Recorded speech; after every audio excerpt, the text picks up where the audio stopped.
You hear a lot of guys talk about old school, but you never have guys really define it. I'm going to try that tonight, but don't hold me to it.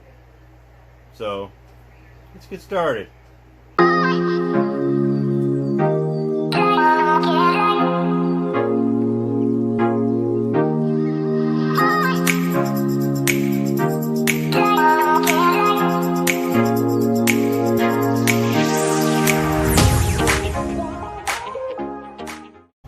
Now, before we get too far off the reservation here with old school, I came in to trucking before computers, Qualcomms, all that, cell phones.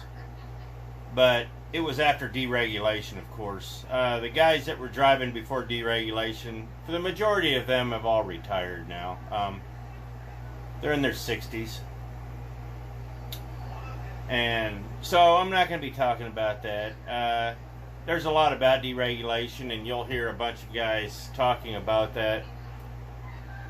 You went from having a chauffeur's license to an actual CDL, and basically, in a nutshell, and everybody's got their own views on it, and I'm not going to get political with it, but basically it was the federal government busting the unions out of trucking. They were breaking the Teamsters. That's what they did. And there's two schools of thought on this. I'm not going to get into that, but basically it was to break the Teamsters, which it did. Unfortunately, there was a lot of unintended consequences to that, which allowed a lot of the mega companies to form, and it's kind of what happened now. It didn't happen overnight. It took 25 or some years to get where we're at now. But in that time, before computers and e-logs and all that, it was an interesting time. So I started gathering a few things up here, and I'll show you what we did and show you some of the stuff we used to use. I got thinking about this. I ran into some of my old logbooks from way back when. In fact, I even found my very first logbook and my very first ticket. So let's get going and show you how we did it. Back in the old days, and you'll still see a lot of old timers, and I still have one too, was a lot of these guys carried briefcases, locking cabinets. I got one here. They'd set it in their seat, that way they could fold it up, click it shut, and it was a great way to keep everything organized, and basically you could lock it if you had to, pick it up, walk out. That's why you see a lot of old timers. And the old timers I know that still driving, most of them still have briefcases sitting in the passenger seat. We don't think about stuff like that these days, but I found this old one here. So it's still got a bunch of stuff in it I think would be interesting from the old days. So let's get into it, and I'll show you what it entailed, and we'll just go from there. I got this second hand, but it's got a little thing here, and believe it or not, this is actually made to sit on a steering wheel like that and double as a clipboard. So we get inside here, and ew, that could probably go in the trash.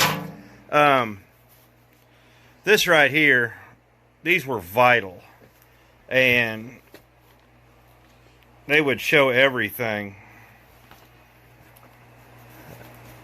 This is basically trucker path before trucker path.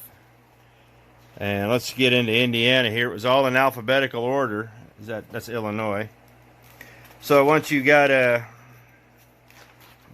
into the state here, it would show you basically where everything in the state, or every truck stop was in the state for the most part, if they were on this.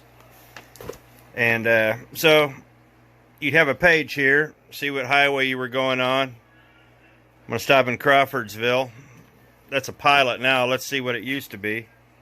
And we get down here and find Crawfordsville. Crawfordsville. Crazy D's, exit 39. And it'd tell you, it would just tell you everything about it. From showers, stores, foods, tires, scales, repairs, just everything. Even what kind of fuel cards they used. That was invaluable with what we were doing. I love these things. I wish they still made them. They quit making them in 2017. And it just broke my heart, because I'll tell you what, this is actually faster than a Google search. If you know where you're going, you're already going to have it open. You just look, boom, that's where I want to be. And it really helps you plan your trip a lot better. Just some great stuff. It was first time I ever got one. I knew I never wanted to be without one. It's too bad that they don't make them anymore. As we dig in here, I found more log sheets. Found a lot of old log sheets. I use these old Tyson envelopes. Oh, and here's something interesting. We used to have to mark where our loads were, but we'd also have to put mileage down from state line to state line and how many miles we went through for tax purposes. But they'd give us these prepaid envelopes way back in the day, and you just fill out the back and make sure, and then put your bills inside.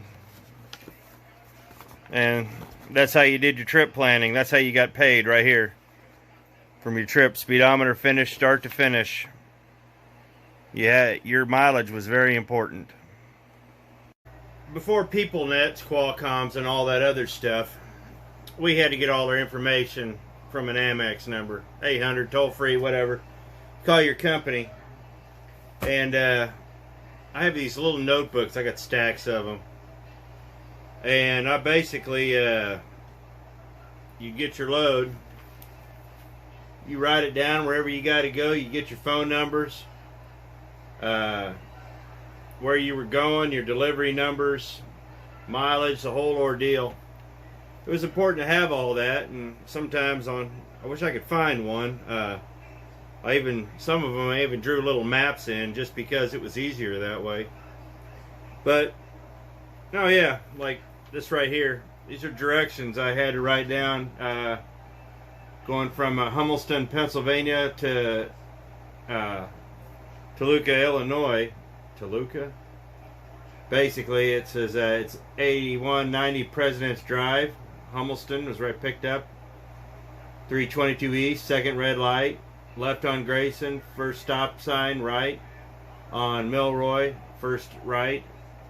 Onto Adams, left onto President's Drive, into the driveway. That's what you had to do. You had to make phone calls. You had to get directions. It took a lot of work. And without cell phones, we had to sit there and stop and do it from payphones.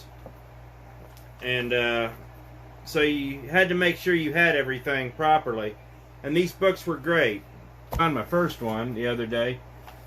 This is before I got organized, but open it up and it's just an unmitigated mess, honestly.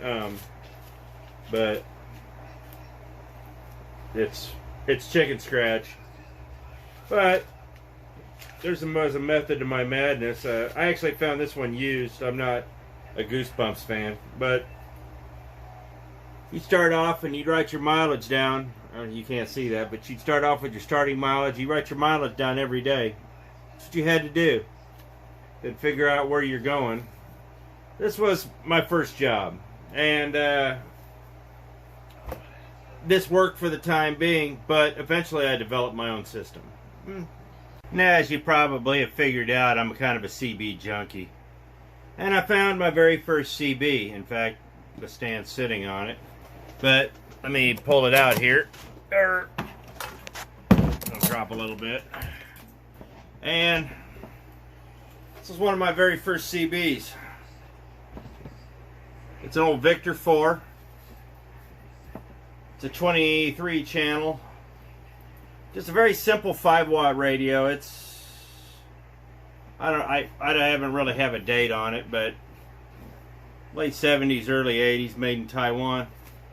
It's a dang good radio, and that's what kind of got me interested in CBs and radios and all that. But by the time I was driving, everybody had switched over to 40 channels for the most part. There were still a few of us running these because you could still get these cheap, secondhand, of course. And but like, I always like this one. I found this at a garage sale.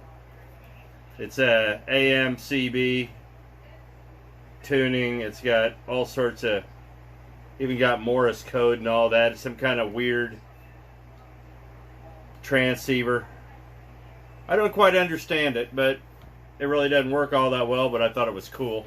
I thought I'd share that. But the CB was very important because it helped you get around. People actually did talk. They were very helpful. Back before cell phones and, you know, things of that nature, it was not uncommon if you saw somebody broke down on the side of the road that there'd be 2 or 3 guys pulling together to help this guy going, because if he didn't get help just wasn't coming. And the CB was vital for that, because you could say, hey driver, you alright? Yeah, you know, I just got back to the truck, we got somebody coming. Groovy. You need anything? No, we're good, you know. And so further along, I ended up graduating into something like this. This is an old, this is from 91. It's an old 5-pin Cobra 148 GTL that's been opened up like a 10 meter.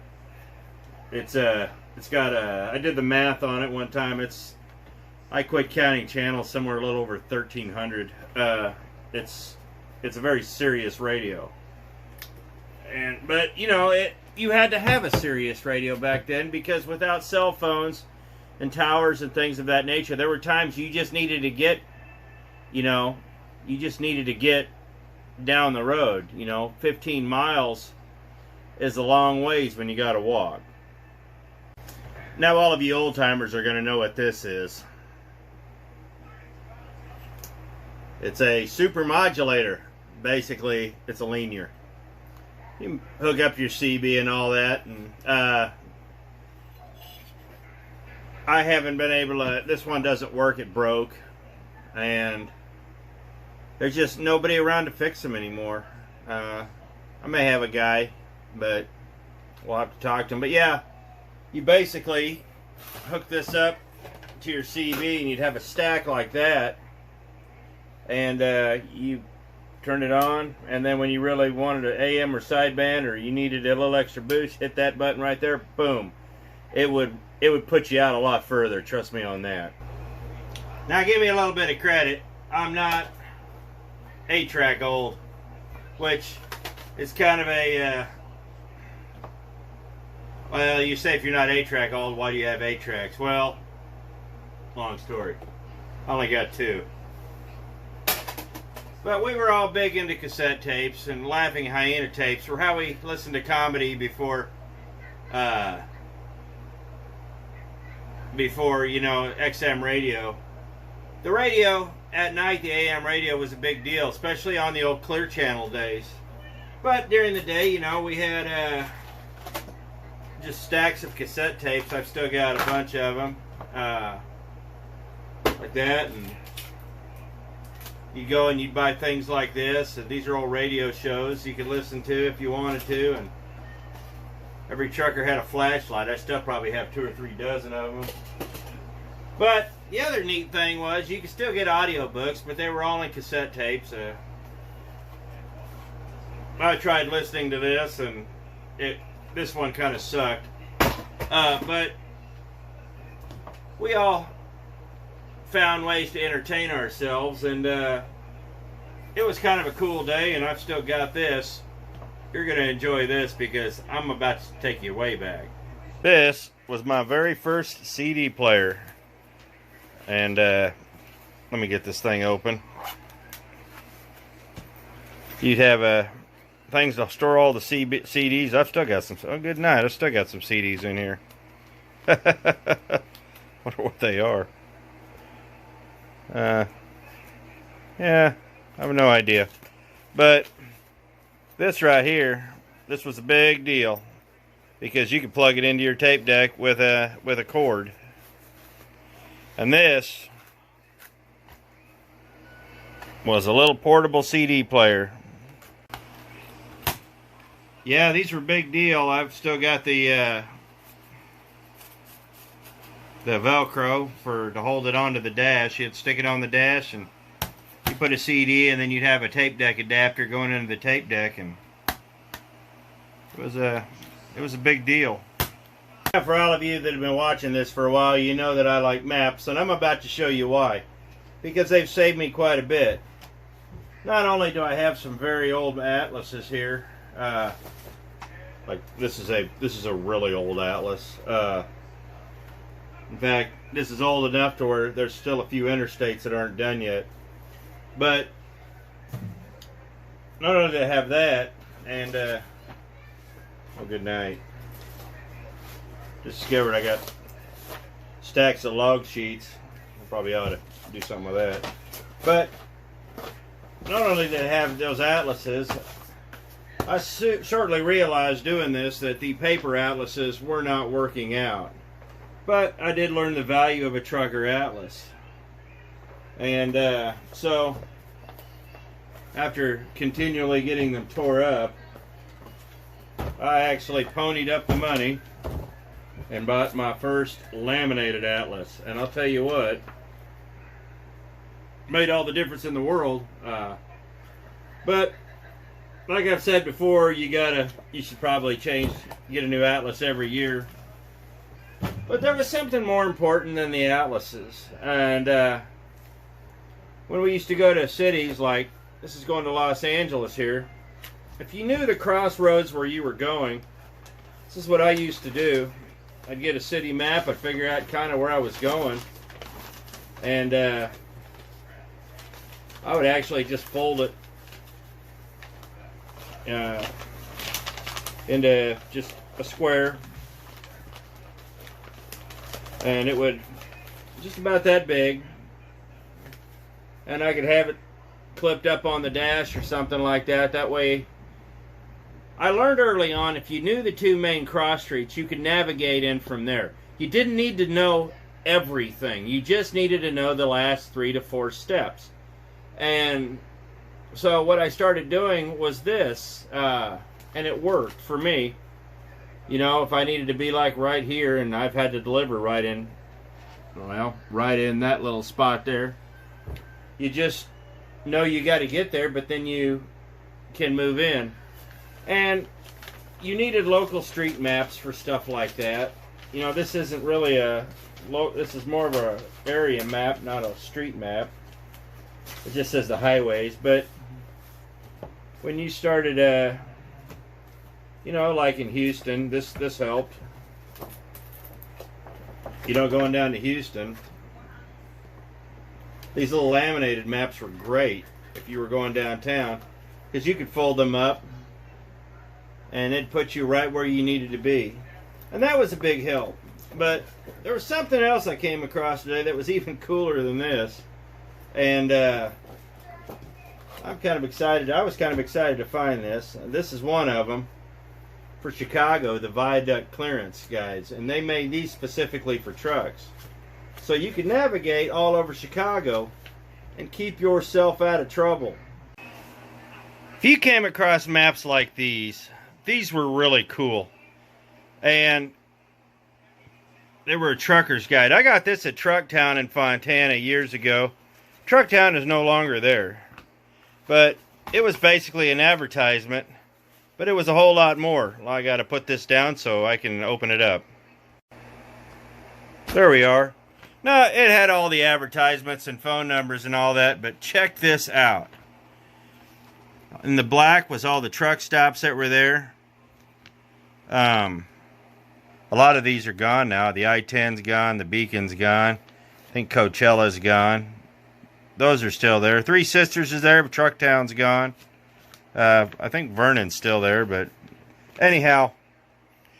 But this right here would show you where, like, all the repair shops were in the towns and where and all that. And it'd show you where the truck stops were. Like, it didn't have the big ones, but like Newton's Outpost. Well, that's a Pilot now. Barstow Travel Center. I'm sure I forgot what that became, but you know, it even go up the 101 here to Oxnard, and you know, it had a Neptune truck wash up here, and you know, but then you know, you flip it over, and it had not only did it have truck sales, service, supplies, motels, and diners, but it had the truck stops, and that made it really cool. Not only was it really cool, it was really handy. I mean, these kind of things are valuable. Truthfully, even today, these kind of things are valuable because if you know where you're going, you can just flip it open and look, and you don't have to do a long, detailed Google search. Where am I going? I'm going right here. Boom. I want to be right there. There's a truck stop there. That's where I'm headed. Is it reserved parking? I don't know. Let's look on the back. Hey, yeah. 30 seconds. I got a phone number. I'm done. And it sure beats a Google search. Now, don't get me wrong. I'm the first one to admit technology's got a lot of neat stuff. For me personally, things like this are handy. The downside is you got to carry a lot of crap with you. And I understand the appeal of having it all in your truck. Or all in your palm of your hand in the phone, and that does make it nice, and that's where good proper trip planning comes in. But I'm going to tell you the one thing that I do miss about the old school over today, and I was the last generation. It sounds funny to say that. I came in after deregulation, but before computers, and I was kind of the very last iteration of anything that could remotely be called old school. Guys will disagree with me. Some will agree with me. It all depends on your context, because a lot of guys say old school is before deregulation. But the reason I think a lot of the older guys still stick with it is because we remember the good times. And I've talked about the Outlaws and stuff like that, and working for places like that. And the good times were this. Back when I started, they treated me like an adult. They had expectations. We gave you a truck, go pick up this trailer. You need to be there to pick it up at this time. You need to be here at this time. Get it there. And that was it. They expressed they wanted you to do it legal, of course. But how you got it there, if you got it there safely, efficiently, and on time, that's all they cared about.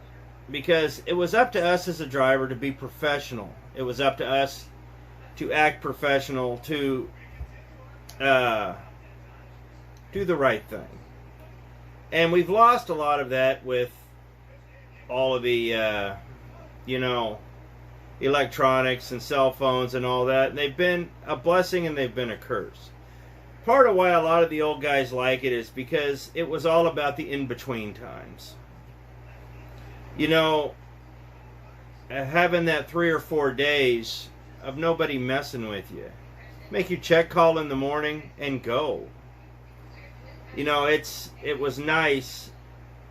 You get on the CB, you talk to your friends, but if you're out running, you leave the CB on, but you turn on the AM radio after dark. You can listen to the Truckin' Bozo, Dave Nemo. The Clear Channel stations would come in, coast to coast, and of course, in the late 90s and early 2000s, there was Blair Garner. He was the midnight country guy. He had a midnight show for country music till about 4 or 5 in the morning, and I did like listening to him. That was always pretty good too. And it was relaxing. It was the in-between times. And that's the part that makes me sad about this generation that's driving now, is they don't know the joy of having the in-between times. So as I wind this video up, I just thought it'd be neat to show you some stuff, some old school stuff, and how we used to do it, just to give you a little bit of insight. It was, things have changed. And one of these days maybe I'll do a video on that, of how things have changed and kind of what started a lot of it, and how the mega companies and blah, blah, blah, blah. I don't get political on this channel, and there's a lot of politics involved with that. But there's a lot of professionalism that doesn't exist anymore. And we had no choice but to be professionals in those days. It was expected. We had dress codes. We had obligations. A lot of us had uniform shirts and swag. I've talked about that. That stuff works. And you were part of a team. But not only that, you were a part of a fraternity. And that carried a lot of weight and a lot of responsibility, which is gone now. I don't see that like I used to anymore. Even a lot of the old school guys have kind of just given up because nobody else cares. And that's kind of sad. Because we've discarded a lot of the old school guys who could have really taught people professionalism. Don't get me wrong. A lot of them tried. A lot of them really fought for it. And a lot of the new breed and a lot of these mega companies told them to either put them out to pasture or told them if they want to keep working, shut up and do your job. Well, they were trying. And when it came to when they actually said, oh no, we need these guys, the old school guys were like, I've been here the whole time. Sorry. You all were smart. You go figure it out. I got things to do. Which is sad. Don't blame them though. But I hope this video was fun. It was a nice journey for me. I was digging through my back room and came across all this stuff and brought back a lot of memories. A lot of good times, a lot of bad times, just a lot of times. So, I hope wherever you're at today, I hope you're doing well. I appreciate it. Thanks for watching. And when the heat finally breaks, I'm hoping to have some more car stuff to do, but I'm hoping to have some more good trucking content here shortly. So, I appreciate it. Thanks for watching. We'll see you next video.